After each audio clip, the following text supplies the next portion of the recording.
안녕하세요. 나무아카데미입니다. 저희는 내신 및 모의고사 대비 다양한 국어학습 자료를 제공하고 있는 문제은행 사이트입니다. 오늘은 문학 유형연습 첫 번째 가는 길과 우리가 물이 되어 두 작품을 함께 살펴보도록 하겠습니다. 가는 길부터 보도록 할게요. 우선 시인은 김소월이고요. 김소월의 시의 특징은 뭔가 외로움의 정서, 한의 정서, 애상적인 정서가 좀 많이 드러나는 편이에요. 이러한 것들을 고려하여 한번 작품을 살펴볼게요. 그립다. 자, 말을 하니 그리워 라고 이야기를 하고 있어요. 자, 여기서부터 그립다 라고 나 그리워 라고 확실하게 표현을 해주고 있죠. 그립다고 말을 할까 하니 또 그리워 라고 이야기를 하고 있어요. 자, 여기서 두 가지 효과를 가지는데요. 자신의 감정을 이렇게 대놓고 드러내는 해석 하나, 그립다고 말을 할까 하니 그립다, 이런 두 번째 의미도 가지고 있어요. 행을 의도적으로 분리하는 거죠. 우리 이런 것들을 행간걸침이라고 표현을 하고요. 이런 식으로 표현을 하니까 조금 더 머뭇거리는 화자의 마음이 효과적으로 드러나지 않나요? 그쵸? 망설이는 것 같고 머뭇거리는 듯한 느낌을 잘 드러내고 있습니다. 조금 천천히 읽었을 때 그 효과가 좀 배가 되겠죠? 그냥 갈까? 그래도 다시 한번 이러면서 자신의 내적 갈등을 드러내고 있어요. 이런 다시 한번 점점점점 이런 말줄임표를 통해서 자신이 가지고 있는 미련과 여운을 드러내고 있죠. 저 산에도 까마귀, 들의 까마귀라고 이야기를 합니다. 그런데 이 까마귀가 서산에는 해 진다고 지적입니다 라고 이야기를 해요. 자, 그럼 이 까마귀가 지적인다라는 의미는 여러분, 화자한테 다졌어, 헤어져 라고 말한다는 거예요. 이 까마귀는 그러면 화자 입장에서 긍정적인 시어일까요? 부정적인 시어일까요? 네, 부정적인 시어인 거죠. 너 빨리 이별해, 빨리 떠나. 이별을 재촉하는 대상이 바로 이 까마귀가 되겠습니다. 이별의 시간을 까마귀가 알려주고 있는 것이죠.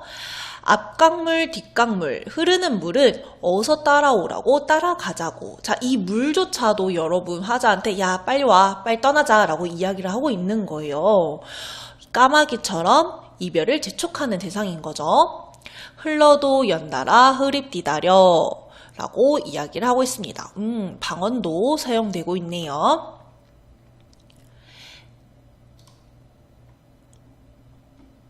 그러면 이어서 나 지문도 보도록 하겠습니다. 우리가 물이 되어 만난다면 감은 어느 집에선들 좋아하지 않으랴. 자, 이 말의 의미는 우리가 물이 되어 만난다면 세상이 다 좋아한다 라는 의미인 거죠. 그쵸? 뭐뭐 하지 않으랴 라는 서리적 표현을 통해서 자신이 하는 말을 드러내고 있어요. 우리가 키 큰 나무와 함께 서서 우르르 우르르 비 오는 소리로 흐른다면, 이렇게 일련이 마무리되고 있는데요. 좀 표현상 특징을 살펴보자면 뭐뭐 한다면 이라는 가정적 상황을 확인해 볼 수 있다는 것과, 그 다음에 우르르 우르르 이런 음성상징어를 활용한다는 것을 확인해 볼 수 있겠습니다. 흐르고 흘러서 저물녘엔 저 혼자 깊어지는 강물에 누워 죽은 나무 뿌리를 적시기라도 한다면, 물로 적신다면, 아직 처녀인 부끄러운 바다에 닿는다면, 자, 우리가 물이 되어서 계속 흘러요. 그래서 죽은 나무 뿌리도 적시기도 하고요. 이 바다에 닿는다면 얼마나 좋을까라고 이야기를 하고 있는 거예요. 그러나 자, 긍정적인 얘기만 하다가 갑자기 분위기가 확 바뀌었죠. 지금 우리는 화자뿐만 아니라 누군가 포함하고 있는 청자도 있나 봐요. 지금 우리는 불로 만나려고 한대요. 벌써 수시된 뼈, 불 때문에 탄 거겠죠. 수치된 뼈 하나가 세상에 불타는 것들을 쓰다듬고 있나니. 자, 앞에서 물은 생명력을 상징했어요, 여러분. 좀 정리를 해볼게요. 물은 생명력을 상징했는데 여기서 말하는 불은 뼈를 수치로 만들고 세상을 불타는 것으로 만들어요. 그렇기 때문에 뭔가 파괴, 소멸 이런 이미지를 가지고 있죠. 만리 밖에서 기다리는 그대여. 뭔가 기다리고 있는 대상이 있나 봐요. 접을 지난 뒤에 이런 부정적인 것들이 다 타버린 후에 우리 흐르는 물로 만나자. 우리 물은 긍정적인 시어였죠. 푸시시 푸시시 불 꺼지는 소리로 말하면서 여기도 음성상징어가 사용되었네요. 올 때는 인적 끝인 넓고 깨끗한 하늘로 오라 라고 이야기를 합니다. 자, 이 하늘은요, 넓고 깨끗한이라는 좋은 표현도 사용되었고 화자랑 그대가 물로서 만날 수 있는 공간이기 때문에 완전 동그라미 시어이자 화자의 이상향이 된다고 보시면 좋겠습니다. 그러면 두 시의 특징을 한번 짚어보도록 할게요. 우선 전통적이고 가는 길은요, 전통적이고 민요적이고 애상적이고 서정적인 성격을 띠고 있어요. 그런데 선생님, 왜 민요적이고 전통적이에요? 라는 질문을 하실 수도 있는데요. 사문보 7.5조의 이런 민요의 특징을 가지고 있기 때문에 이러한 성격을 언급한 것입니다. 자, 선정후경의 구조를 취한다고 되어 있는데 선정후경 무엇인지 아시죠? 먼저 경치, 풍경을 제시하고 뒤에 자신의 정서를 제시하는 걸 먼저 선자를 써서 선정, 뒤후자를 써서 후경이라고 표현을 합니다. 그다음에 유음과 비음을 사용해서 음악적 효과를 거둔다고 되어 있는데요. 한번 확인을 해볼게요. 뭐 갈까 이런 부분에서 리을을 많이 사용하고 있네요. 그쵸? 앞, 강물, 이응 많이 사용하고 있고요. 자, 이런 유음과 비음을 사용해서 음악적 효과를 거둔다는 것. 그 다음에 세 번째, 까마귀와 강물을 통해서 화자의 정서를 드러내고 있죠.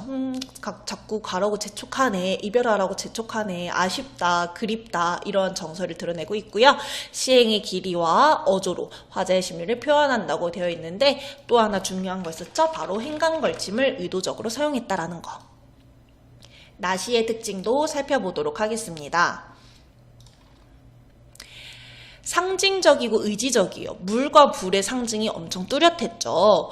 원시적 생명력과의 만남에 대한 희구, 순수한 마음으로 만나는 삶, 생명력이 충만한 청정한 삶을 추구하는 것이 바로 이 시의 주제가 되겠습니다. 만난다면, 흐른다면 이런 가정법 형태도 확인할 수 있었고요. 현재는 힘든 상황, 불이었죠. 미래는 물로 만나는 곳이었고요. 현재와 미래를 대비하며 물과 불의 대립적 이미지도 활용하고 있습니다. 또한 이별, 고통, 슬픔, 한스러움이 아닌 만나고 싶은 열망, 만남에 대한 기대를 적극적, 능동적 자세로 노래하고 있죠. 자, 이것을 보여주는 종결 어미가 만나자라는 이런 종결 어미를 통해서 우리가 적극적인 태도임도 확인해 볼 수가 있겠습니다. 그러면 기출문제를 풀어보도록 할게요. 7번 문제 함께 풀어볼게요. 학생 여러분들은 영상을 잠시 멈추시고 7번 문제를 스스로 풀어보시기 바랍니다. 가는 김소월의 가는 길이고요. 나는 우리가 물이 되어입니다.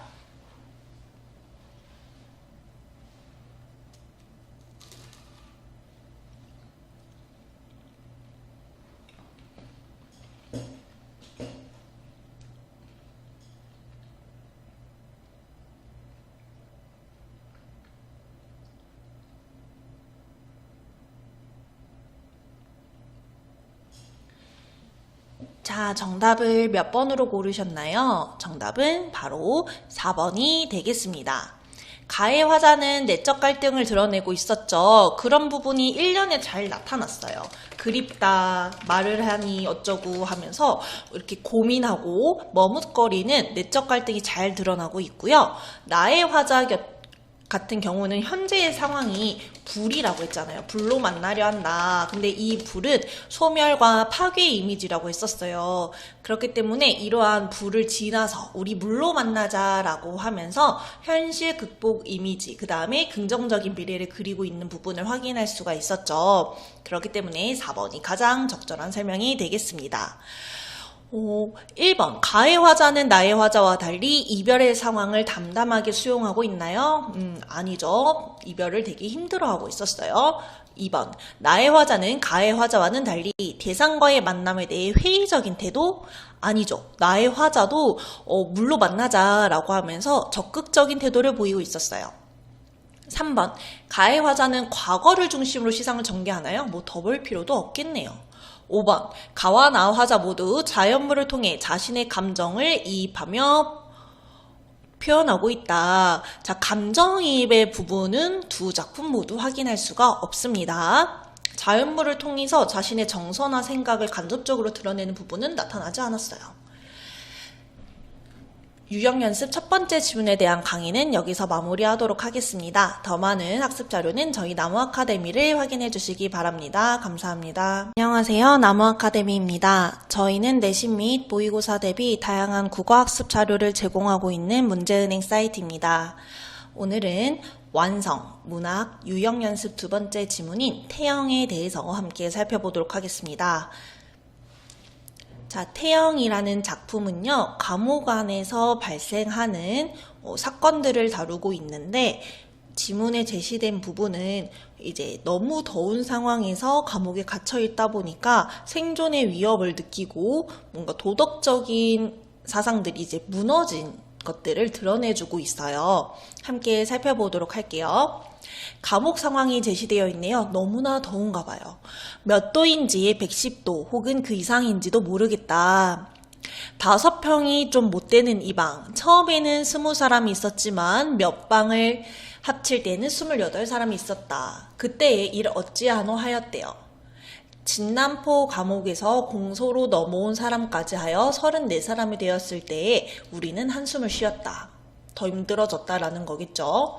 그러나 신의주와 회주 감옥에서 넘어온 사람까지 하여 41사람이 된 때에 우리는 한숨도 못 쉬었다. 곧 처마 끝에 걸린 듯한 뜨거운 해는 그침없이 더위를 보낸다. 땀은 계속 흐르고요. 한참 동안 땀에 힘없이 앉아있던 나는 마지막 힘을 내어 담벽을 기대고 흐느흐느 일어섰다. 자, 모든 사람들이 다 송장 같았고요. 이 감옥 안의 상황이 지옥 같았다고 이야기를 합니다. 흐르는 침과 땀을 씻을 생각도 안 하고 먹먹히 앉아있다. 둥그렇게 구부러진 허리, 맥없이 무릎 위에 놓인 팔, 뚱뚱 부은 지퍼런 얼굴에 힘없이 벌려진 입, 정기 없는 눈, 흩어진 머리와 수염, 모든 것은 죽은 사람이었다. 자, 그러면 여기서 한번 정리를 해보도록 할게요, 여러분. 일단 서술자는 누구죠? 빨리 찾아보세요. 서술자 누구예요? 나예요. 여기 제시되어 있죠? 자, 그런데 이 나가 감옥의 상황을 묘사하고 있고, 나 너무 더워, 나 너무 힘들어 라고 이야기를 해주고 있어요. 그쵸? 자, 그러면 우리는 1인칭 주인공 시점인가? 라고 짐작을 해볼 수가 있겠네요. 또한 이 서술자가 어떤 상황에 처해 있나요? 감옥에 처해 있고요. 지금 여름이에요. 좁은 공간에 이 한더위에 여러 사람들이 갇혀있는 아주 최악의 상황인 것입니다. 마저 보도록 하겠습니다. 그들은 무얼 하러 여기 왔겠나? 같이 갇혀있는 사람들을 말하는 거겠죠. 바람 불고 살자리 있고 담배 있는 저 세상에서 무얼 하러 여기 왔나? 여기서 말하는 저 세상이라는 것은 감옥 밖에 있는 세상이겠죠. 사랑스런 손주가 있는 사람도 있겠지. 예쁜 아내가 있는 사람도 있겠지. 제가 벌어먹이지 않으면 굶어 죽을 어머니가 있는 사람도 있겠지. 라고 하면서 나는 감옥 안의 사람들에 대해서 한 명 한 명 추측을 해보고 있습니다. 그러면 어떤 요구로 여기를 왔나? 그러나 지금의 그들의 머리에는 독립도 없고 자결도 없고 자유도 없고 사랑스러운 아내나 아들이며 부모도 없고 또는 더위를 깨달을 만한 새로운 신경도 없다. 여러분, 독립이나 자유, 가족에 대한 애정 같은 경우는 내가 의식주가 어느 정도는 있어야지 떠올릴 수 있는 가치들이에요. 극한의 상황, 생명의 위협까지 받는 극한의 상황에서는 이러한 고차원적인 가치를 생각할 수도 없다라는 거예요. 그 정도로 지금 환경이 최악인가라는 겁니다. 그들의 피곤한 뇌에 다만 한 가지 바람이 있다면 바로 냉수 한 모금이래요. 여러분들 소원 있어? 라고 했었을 때 냉수 한 모금이요 라고 말할 사람이 어디 있겠나요? 그쵸? 그만큼 너무나 덥고 힘든 상황이라는 걸 짐작해 볼 수가 있겠습니다. 나라를 팔고 고향을 팔고 친척을 팔고 또는 뒤에 모든 일을 모든 행복을 희생하였어라도 바꿀 값이 있는 것은 바로 냉수 한 모금밖에는 없었다고 합니다. 자, 그런데 이 사람들, 이런 독립이라는 표현이 있는 거 보니까 지금 이 감옥 안에 있는 사람들이 3.1운동을 하다가 갇힌 사람들이라는 것을 추측해 볼 수가 있어요. 자, 이렇게 좁은 공간에 이렇게 많은 사람들을 가둬놓는다는 것은 일제의 횡포를 고발하는 것으로 해석을 해주시면 되겠습니다. 이 더위에, 그쵸? 이렇게 사람을 꾹꾹 쑤셔 넣는다는 것은 정말 비인간적인 거죠. 자, 중력 부분 줄거리 보겠습니다. 나를 비롯한 감방 사람들은 공판 갈 날을 기다리지만 나에게는 기회조차 주어지지 않았고요. 그러던 중 영원영감을 포함한 서너 사람이 공판을 받으러 재판소에 다녀온다. 판결은 어찌 되었소? 라고 내가 물어요. 그랬더니 한참 뒤에 그는 결국 태형을 받았다고 이야기를 합니다. 자, 태형은 여러분 긴 막대로 이제 때리는 형벌을 말해요. 거 잘 됐구려. 이제 사흘 뒤에는 담배도 먹고 바람도 쏘이고 난 언제나 라고 이야기를 합니다. 나는 되게 단순하게 이야기를 하는 거죠. 그 태형 좀 맞으면 감옥에서 풀려나서 너 이제 자유의 몸이 되겠네 라고 이야기를 하는 건데 이게 상대방의 입장을 고려하지 않는 거예요.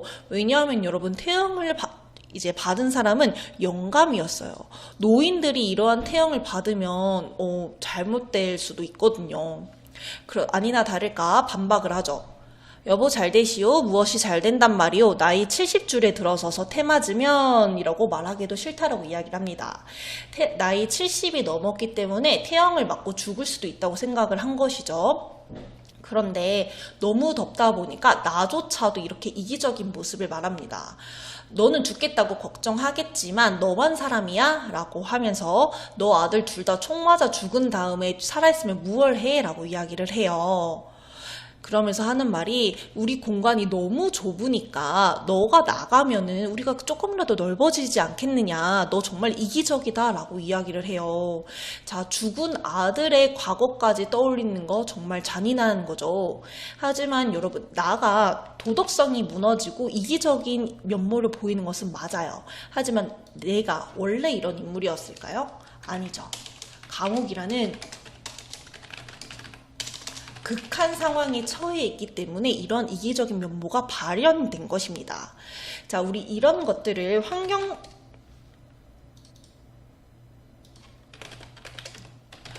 결정론이라고 하는데요.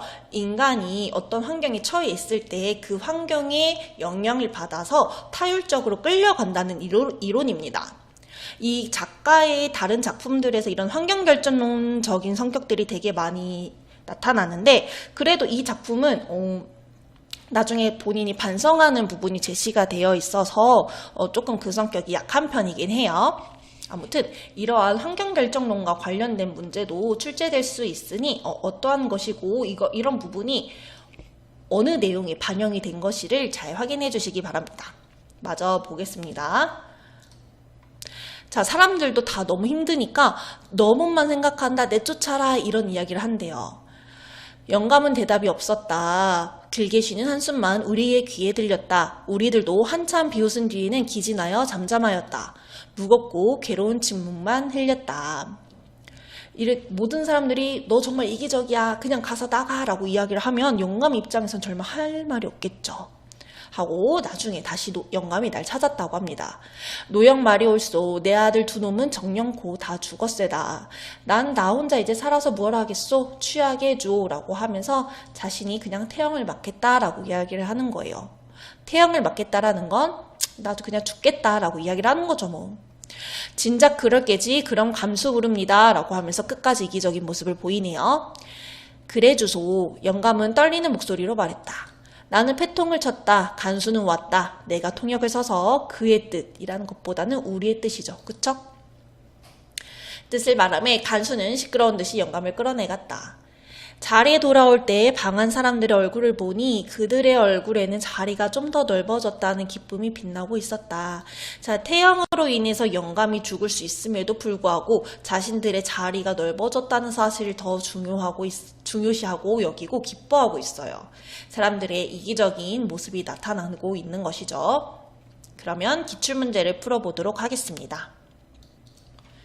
15번 문제 풀어보도록 하겠습니다. 윗글에 나타난 냉수 한 모금이 상징하는 바로 가장 적절한 것은, 학생 여러분들은 영상을 잠시 멈추시고 15번 문제를 풀어보시기 바랍니다.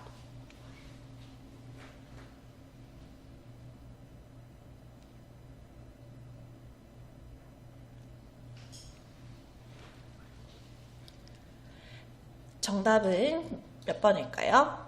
네, 4번입니다. 인간의 존엄성이나 이념을 초월하는 생존의 본능적 욕구라고 했었죠. 냉수 한 모금이 자신의 독립, 가족의 행복 등 인간의 존엄성과 관련된 모든 가치를 넘어선 가장 절박하고 본능적인 생존 욕구를 상징적으로 보여주고 있어요. 태영에 대한 강의는 여기서 마무리하도록 하겠습니다. 더 많은 학습 자료는 저희 나무 아카데미를 확인해 주시기 바랍니다. 감사합니다. 안녕하세요. 나무 아카데미입니다. 저희는 내신 및 모의고사 대비 다양한 국어 학습 자료를 제공하고 있는 문제은행 사이트입니다. 오늘은 유형 연습의 세 번째 지문인 북새곡에 대해서 함께 살펴보도록 하겠습니다.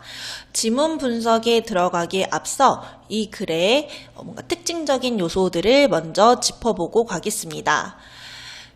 이 작품은 기행 가사로서 이제 화자가 이동하는 경로가 드러난다는 것이 특징입니다.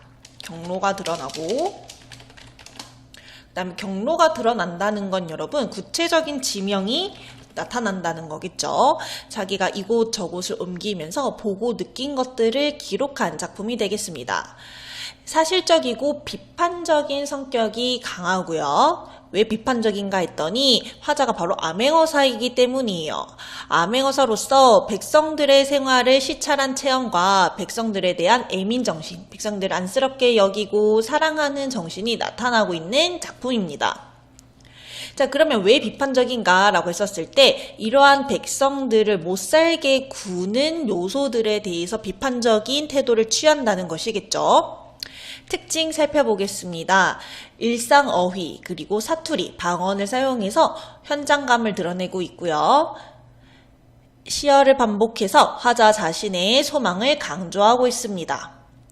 또한 암행어사로서의 직무를 수행하는 것이 힘들다, 이런 것들을 사실적으로 드러내고 있는 작품이 되겠습니다. 지문을 함께 살펴보도록 하겠습니다. 온성이 면리론고, 우리 이런 것들을 여러분 묻는 의문형 표현이라고 하죠. 네, 의문의 표현을 활용하고 있습니다. 표현법을 묻는 문제에 이러한 내용들이 선지로 구성되어서 출제될 수 있겠죠. 우리 말이 지쳤구나. 자, 어딘가 뭔가 이동을 많이 했나봐요. 기행가사임을 짐작할 수 있는 부분이 되겠죠.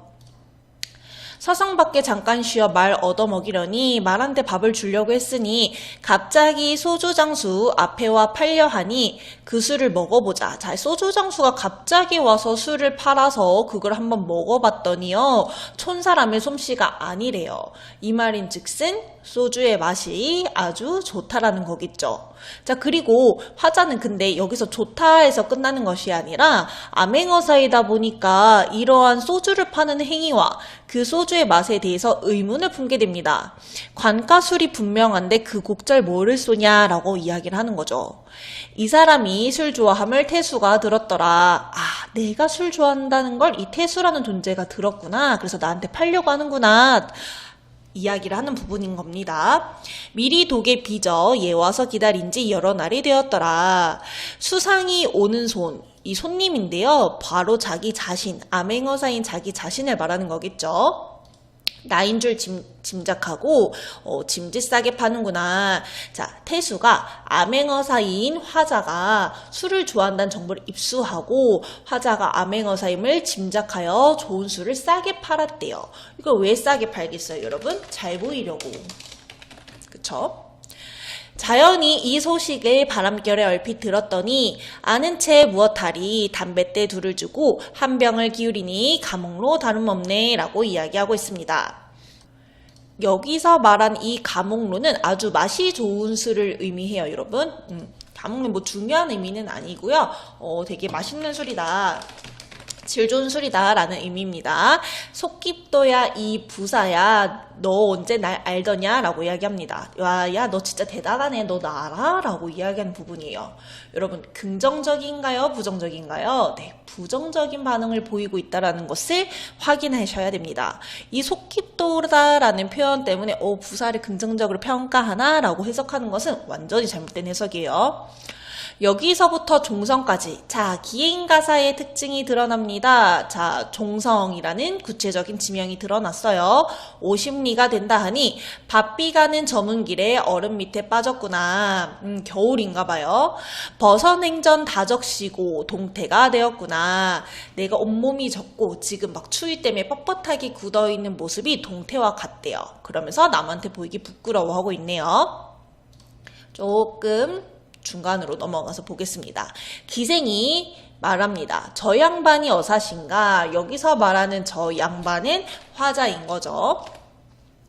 자, 어사또 몰골보소 그 집이 가난한가? 갓은 어찌 꺾어지고 옷은 어찌 까마며 발맵시 더욱 좋다 집신조차 신었구나. 키 크고 얼굴 기면 어사라고 하던가 들을 때는 버밀러니 보니까 미역이라 라고 하면서 지금 기생이 한 말을 인용하고 있죠. 그대로 가져오고 있어요.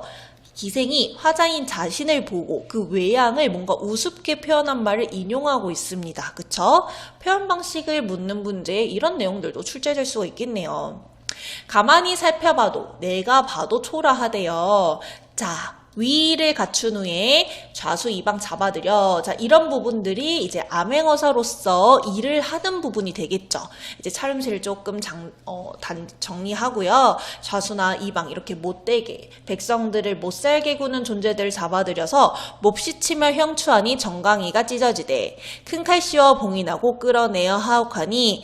자, 그 기생은 자기가 처음에는 뭐야 왜 이렇게 초라해 라고 했었지만 눈치를 본다라는 거죠.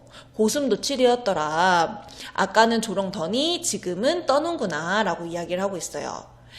아까는 나의 초라한 몰골을 조롱했었는데 지금 화자가 암행어사로서 엄하게 징벌하는 것을 보고 두려워하는 것입니다. 자, 그 다음에 회령으로 간대요. 자, 여기서도 구체적인 지명이 드러나네요. 그쵸? 자, 회령자고 어디 갈고 어디로 간대요? 부령으로 간대요. 구풍산 어두울 때 원집으로 들어가니 밤중에 숨이 막혀 놀라 깨어 일어나니 온방에 연기가 가득 병풍에 불이 붙대 저고리 찾아보니 계자추가 되었더라. 자, 지금 불이 났어요. 자다가 불이 난 겁니다. 화자가 위험에 처하기도 했었네요. 자, 남의 옷 얻어입고 불령으로 가오리라. 불령길이 무섭더라. 불시에 지진 나서. 자, 도처에서 땅이 꺼졌대요. 지금 화자는 뭔가 위기를 겪고 있습니다. 화재도 겪고 지진도 겪네요. 그쵸? 암행어사로서의 일이 순탄하지 않아요.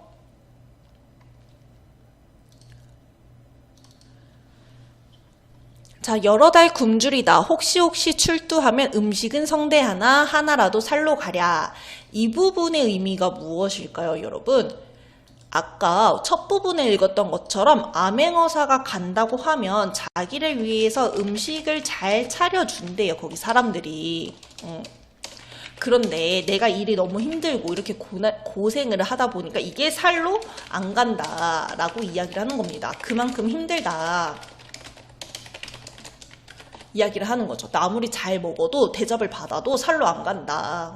힘들다 이야기를 하는 겁니다. 그러면서 솔직하게 말하고 있네요. 그 누가 어사볕을 좋다고 하였던가 안 좋다라고 하는 거죠. 봉고파출 쾌한 일인가 형문곤장 참아하랴.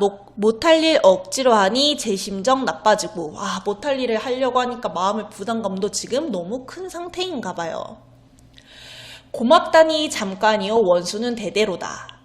나한테 고맙다고 하는 사람은 진짜 잠깐이고 오히려 척을 지고 적을 만드는 경우가 더 많다라는 거죠.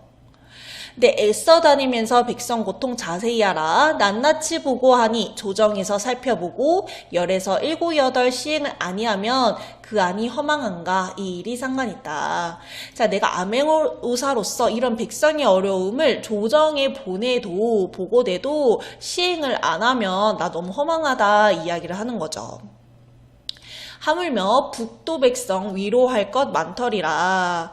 위로하여 주시면 부탁노와 하오리라. 불쌍하다 북도 백성 한양이 수천리라. 감사도 모르는데 임금을 어찌할리. 제 몸에 고통스러운 일 아무리 있더라도 누구에게 말할 수 없냐 형편이 할일없다. 자, 이런 부분에서 백성에 대한 사랑이 드러나죠. 그쵸? 조금 넘어가서 보겠습니다. 우리 주상전하님이 너의 고통 염려하서 날 보내어 알려 하시니 내 가서 아뢰려니 죽지 말고 기다려라 은택이 미치리라 라고 하는 거죠. 백성들아 너네 죽지 말고 기다려봐. 내가 힘써 볼게 이야기를 하면서 위로하고 있습니다.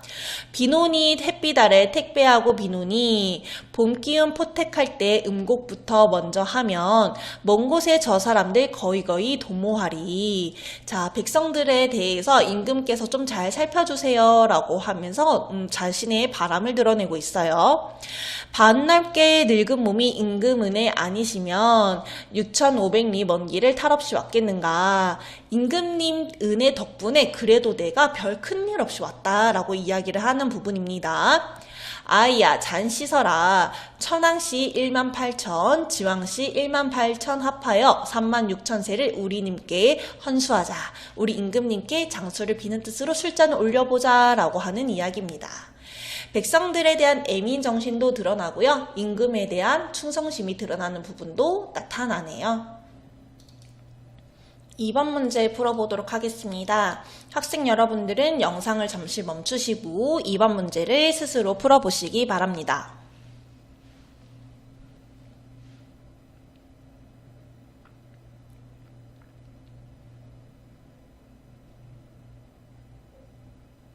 네, 문제를 잘 풀어보셨나요? 정답은 몇 번이죠?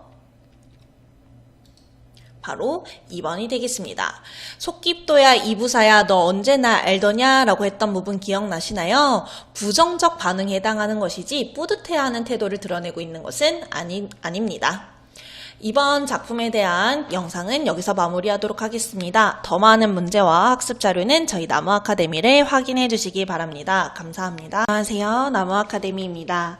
저희는 내신 및 모의고사 대비 다양한 국어학습 자료를 제공하고 있는 문제은행 사이트입니다.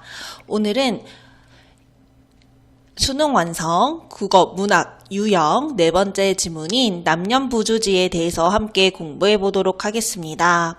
김시습 작가의 작품인데요. 이 작가의 특징은 꿈을 활용한 요소가 많다라는 거예요. 꿈을 통해서 뭔가 인물이 깨달음을 얻거나 뭔가 자기 자신을 성찰하게 되는 구조를 취하고 있는 것이 특징이라고 할 수 있겠습니다.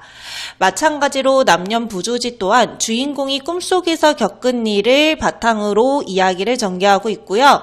이 속에는 작가의 철학 사상과 종교관 그리고 당대 현실에 대한 비판이 담겨 있다고 보시면 되겠습니다. 그러면 작품을 함께 보도록 할게요. 중심 인물은 바로 박생입니다. 중심인물 확인해 주시고요. 이 박생은 어떤 인물이냐면요. 전개에 진출하지 못한 유생이 되겠습니다. 작가의 모습이 투영됐다고 하네요.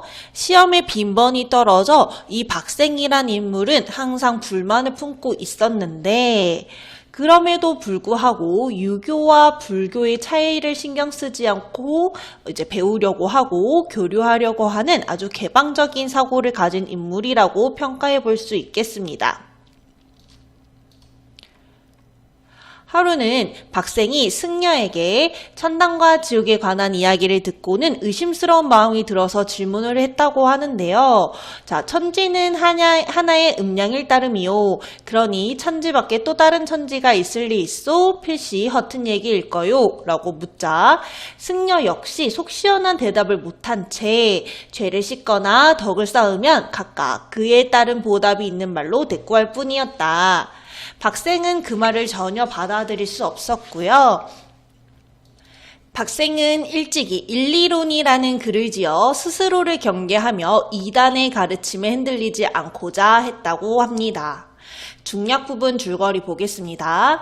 이단설을 부정하던 박생은 어느 날 주역을 읽다가 잠이 들었어요. 아까 설명드렸던 김시습 작가의 특징인 이제 꿈을 활용한 구조가 들어가기 시작하는데요.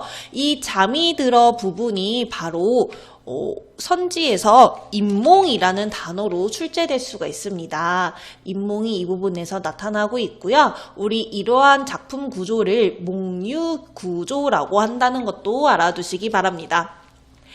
꿈속에서 잠이 들어서 박생은 염주부라는 곳에 가게 되는데 이 염주부는요 여러분 사후세계입니다. 비현실적이죠. 그곳의 임금인 연마왕을 만나 공자와 석가, 귀신에 관한 설 등에 대해 대화하는 내용이 이제 쭉 제시가 됩니다. 그래서 작품의 서술 방식을 묻는 문제가 출제될 수 있는데요. 연마왕과 박생의 대화로 주요 내용이 전개되고 있다는 것을 꼭 확인해 주시기 바랍니다. 그러면서 이제 두 인물인 박생과 연마왕의 대화가 이어서 제시되고 있고요.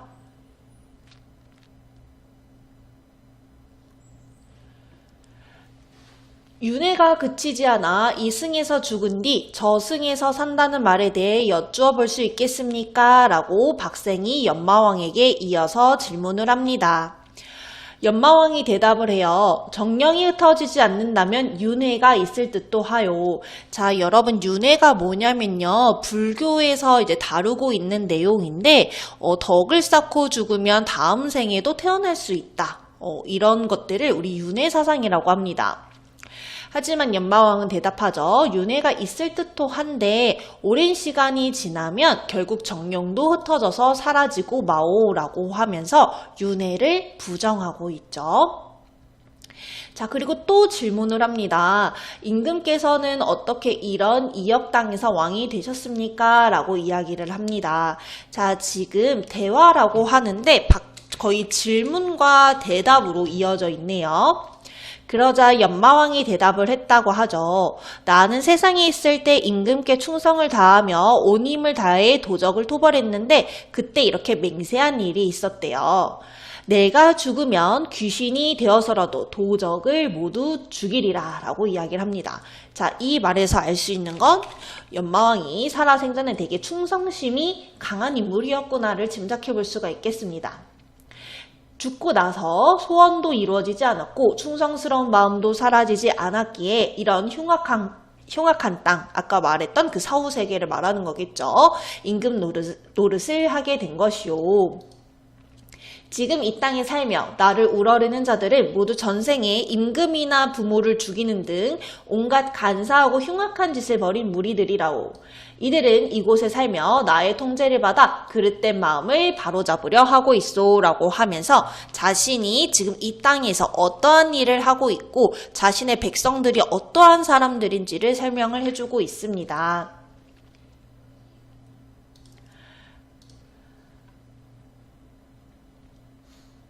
그대는 뜻이 고상하여 인간 세상에 있으면서 남의 위세에 굴하지 않는 진정한 달인이라고 들었소 라고 하면서 연마왕은 박생에 대해서 평가를 합니다.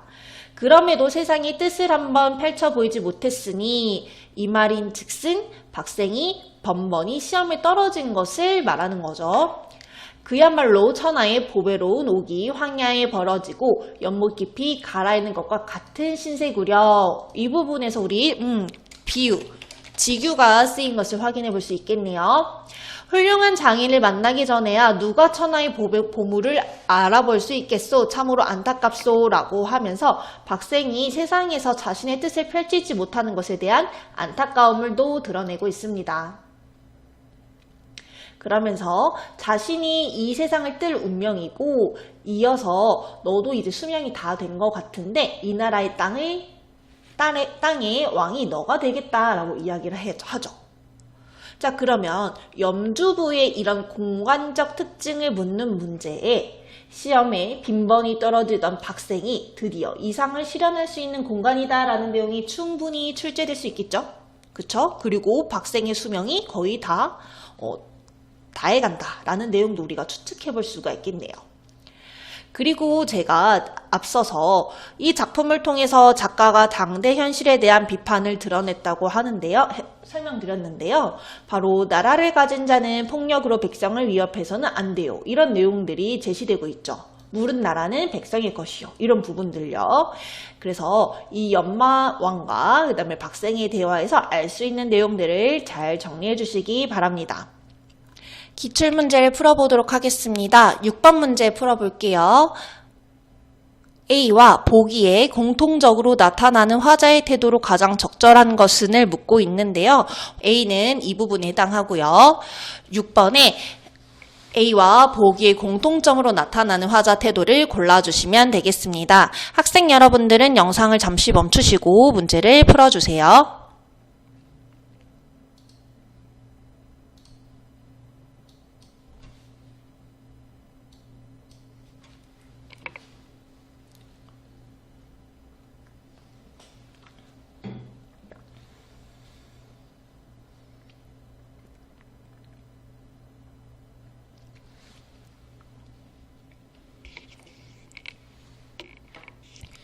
네, 문제를 잘 풀어보셨나요? 정답은 몇 번일까요?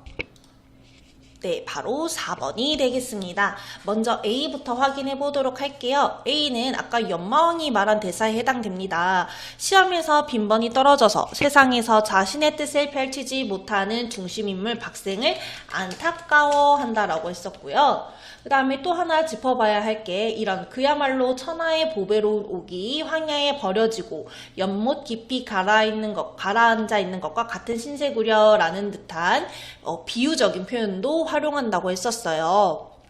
그렇다면 보기를 확인해 보도록 하겠습니다.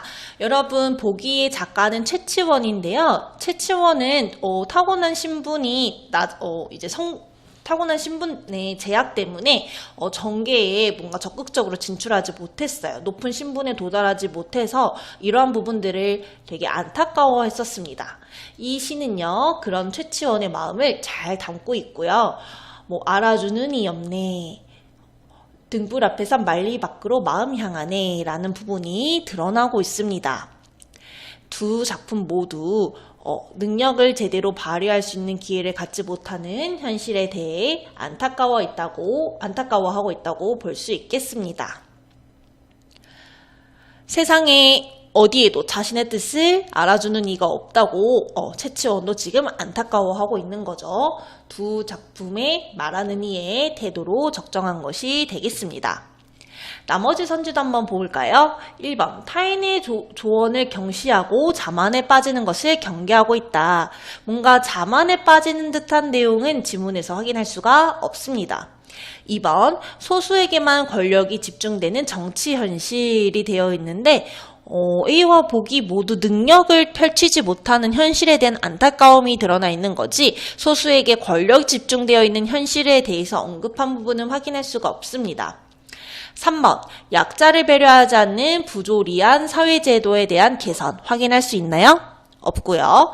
5번, 정계에 진출하여 국정을 보필하기에는 아직 능력이 부족하다는 점을 나 능력 부족해 하면서 반성하고 있나요? 아니죠. 시간 관계상 남녀부주지에 대한 강의는 여기서 마무리하도록 하겠습니다. 남녀부주지에 대한 더 많은 학습 자료는 저희 나무아카데미에서 확인해 주시기 바랍니다. 오늘도 영상 시청해 주셔서 감사합니다. 안녕하세요. 나무아카데미입니다. 저희는 내신 및 모의고사 대비 다양한 국어학습 자료를 제공하고 있는 문제은행 사이트입니다.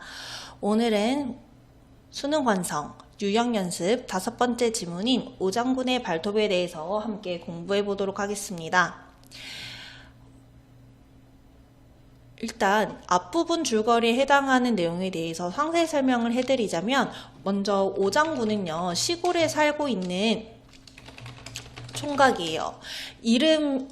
그냥 이름 자체가 오장군인 겁니다. 자, 이 오장군은요, 집배원의 실수로 다른 사람에게, 여기서 말하는 다른 사람은 진짜 오신의 어떤 가족의 아들에게 배달되어야 할 징집 영장을 대신 받고 동쪽 나라 군대에 입대하게 되는데요. 이 입대하는 과정에서의 내용이 우리 교재에서는 생략되어 있지만요. 뭐 어머니가 이것을 엄청 반대하고 입대시키지 않기 위해서 노력하는 부분도 제시되어 있고요. 황소인 먹새와 오장군이 교감하는 장면도 있었고, 입대를 앞두고 있음에도 오장군을 계속해서 순수한 마음으로 사랑해주는 꽃분이에 대한 내용도 제시되어 있다는 거 참고해 주시기 바랍니다. 자, 집배원의 실수로 군대 가지 않아도 될 오장군이 입대했다는 것, 비극적 사건의 원인을 묻는 문제도 출제될 수 있으니까요. 무슨 이유로 이런 사건의 결말이 되었는지 확인해 주시기 바랍니다. 그리고 갈래적 특성도 한번 살펴보도록 하겠습니다. 이 글의 갈래는 여러분 시나리오인데요. 시나리오는 여러분들도 잘 알다시피 막과 장으로 이루어져 있습니다. 하지만 이 소설은 조금 특이하게 육경이라는 표현을 쓰고 있는데요. 만약에 갈래상 특징을 물었을 때는 이런 내용이 있더라도 맞다고 봐주시는 게 맞겠죠. 네, 물론 다른 선지들을 다 확인을 해봐야 되겠지만요. 자, 인사장교가 말을 합니다. 오늘 오장군의 훈련 성적은 다음과 같았대요. 사격술 0점, 화기분해법 0점, 분대 전술 0점, 내무생활 0점, 상벌상, 기간 중 상을 받은 적은 없고 2번의 징계 처분을 받았습니다. 라고 설명을 해줍니다. 여기서 알 수 있는 오장군의 특성을 한번 정리해 보도록 할게요. 사격술과 화기분해법, 분대 전술 같은 것이 다 빵점이에요, 여러분. 그러면 군인으로서의 역량이 부족하다라는 것을 알 수 있어요. 그는 그저 시골에서 순박하게 지내던 순수한 그냥 청년이었을 뿐입니다. 이러한 군인으로서의 자질이 전혀 없는 거죠. 또한 내무 생활 같은 것도 빵점인 거 보니까 군대 생활도 적응을 하지 못했구나 라는 것을 우리가 인사장교의 대사에서 확인해 볼 수 있겠네요. 시나리오의 특징, 여기도 제시되어 있는데요. 이런 지시문과 대화 등으로 우리는 사건의 내용을 파악할 수 있다는 것도 확인해 주시기 바랄게요. 그러면 어떠한 사항 때문에 벌점을 받았는지를 한번 보겠습니다. 오장군 이등병이 장군 전용 변소를 사용했다고 하는데요. 자, 그 군대에 장군 계급만 이용한 화장실인데 오장군이 그 장군이 자신의 이름을 지칭한다고 잘못 생각해서 이용한 거예요. 여기서 알 수 있는 거, 오장군은 똑부러지고 똑똑한 인물인가요? 아니죠. 어리숙해요. 이런 군대 계급이라든지 이런 체계에 대해서 전혀 뭔가 틀이 잡혀있지 않는 상태입니다. 두 번째 징계 처분은요. 오늘날 훈련하다가 없어졌어요. 3시간 후에 어떤 농장에서 젖소와 함께 자고 있는 것을 발견했다고 합니다. 그런데 오장군이 왜 농장에서 잠이 들었는지를 한번 생각을 해볼게요. 자신의 고향은 시골이었죠. 자신의 고향과 유사한 공간에서 편안함을 느끼게 된 것입니다.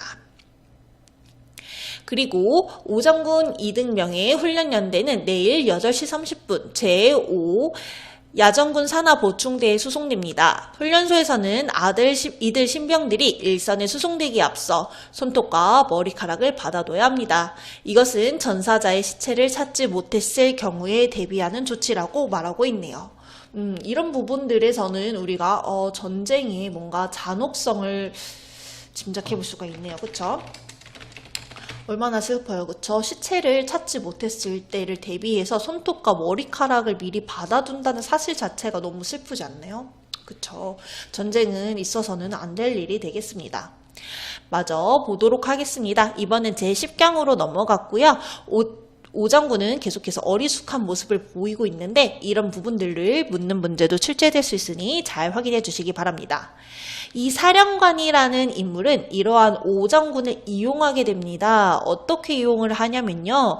그 병사로 하여금 오 장군을 말하는 거겠죠. 자신이 역정보 공작에 이용되고 있다는 것을 전혀 모른 채 적에게 포로가 되도록 꾸민다고 합니다. 너무 못됐죠, 여러분. 이미 적에게 잡히면 거의 실패하거나 죽음을 맞이할 확률이 거의 100%예요. 그걸 암에도 불구하고 오 장군을 작전에 이용하려고 하는 거죠. 지금 오 장군, 인간을 뭔가 인간으로서 대하기보다는 도구로 이용하려는 모습을 보여주고 있습니다. 이러한 부분에서 앞에 제시됐던 부분과 마치 뭔가 군대 조직과 뭔가 전쟁의 잔인함을 확인해 볼 수가 있겠네요. 거짓 브리핑 내용은 그 병사가 적에게 포로가 되었을 때 고스란히 적에게 제공되는 거야 라고 말을 합니다. 가짜 정보를 흘려서 오 장군이 적에게 잘못된 정보를 전달하는 것을 노리는 거죠. 그쵸? 전쟁 상황에서는 이런 정보를 주고받는 것이 정보전이 되게 중요하거든요. 클라리넷과 같은 음악적 효과도 확인해 볼 수 있고요. 자, 중대장은요, 그곳에 오 장군을 혼자 남겨오면 도망할 텐데요 라고 말을 하는 건데 이것은 오 장군을 걱정하는 걸까요, 여러분? 아니죠. 네, 도망가면 어떡하죠? 저희 작전이 잘 안 될 텐데 이런 의미겠죠. 사령관은 도망하는데도 최소한의 용기는 필요한 거다 라고 하면서 오 장군이 도망칠 용기조차 없는 인물이라고 판단하고 있습니다. 자, 오 장군은요, 이러한 사실을 전혀 모른 채 평소와 마찬가지로 사령관의 어깨를 주물러 주려고 왔는데요. 이러한 부분에서도 오 장군이 평소에 뭔가 군인으로서의 자질을 전혀 보여주지 않았기 때문에 군인과 전혀 관련 없는 이런 어깨를 주무르는 하찮은 일을 하고 있음을 알 수 있겠네요. 자, 어젯밤에도 고향 꿈을 꾸었나? 라고 하면서 사령군이 어깨를 이제 주물러 주는 것을 받으면서 질문을 하죠. 오 장군은 어젯밤엔 꾸지 못했습니다. 그 대신 오늘 아침 고향에서 온 편지를 받았습니다. 라고 이야기를 하죠. 그런데 그 편지에 여러분, 이 육군 이등변 오 장군이 같은 동네에 사는 오부잔의 아들인 오 장군 대신 군에 잘못 들어왔다고 쓰여있는데 그럴 수가 있습니까? 라고 물어요. 이 편지 내용을 묻는 문제도 출제될 수 있는데요. 이 편지 내용에는 잘못 입대한 사실을 밝히는 내용이 들어있어요. 그런데 오 장군은 지금 그럴 수가 있습니까? 라고 하면서 이런 것들을 눈치채지 못하는 거죠. 여기서도 어리숙함이 드러나요. 그쵸? 저희 같았으면 막 뒤집어 엎었을 텐데, 그쵸? 사령관은 무슨 뜻인지 모르겠군. 오 장군도 순하게 수긍하며 저도 무슨 뜻인지 통 모르겠습니다. 각하라고 이야기를 합니다. 문제의 심각성을 전혀 인지하지 못한 것이죠. 또한 이런 부분에서 뭔가 군 조직의 허술함도 알 수 있겠네요. 그쵸? 오히려 여러분 이 뒷부분에 가면은 이러한 사실들을 나중에 밝히게 되는데 군 입장에서 너가 일부러 여기 들어왔지. 너가 잘못 들어왔잖아 라고 하면서 오 장군을 체포하려고 해요. 정말 어이가 없는 내용이죠. 자, 그리고 사령관이 이제 중대장에게 수색 작전에서 몇 명이나 잃었지? 라고 묻자 중대장이 이와 같이 대답을 합니다. 이것은 거짓 정보인 거죠. 일부러 오 장군이 들어서 적에게 전달하도록 하기를 원하는 내용이 되겠습니다. 이번 내용 같이 풀어보겠습니다. 윗글로 미루어 알 수 있는 내용으로 적절한 것은 학생 여러분들은 영상을 잠시 멈추시고 2번 문제를 풀어주시기 바랍니다.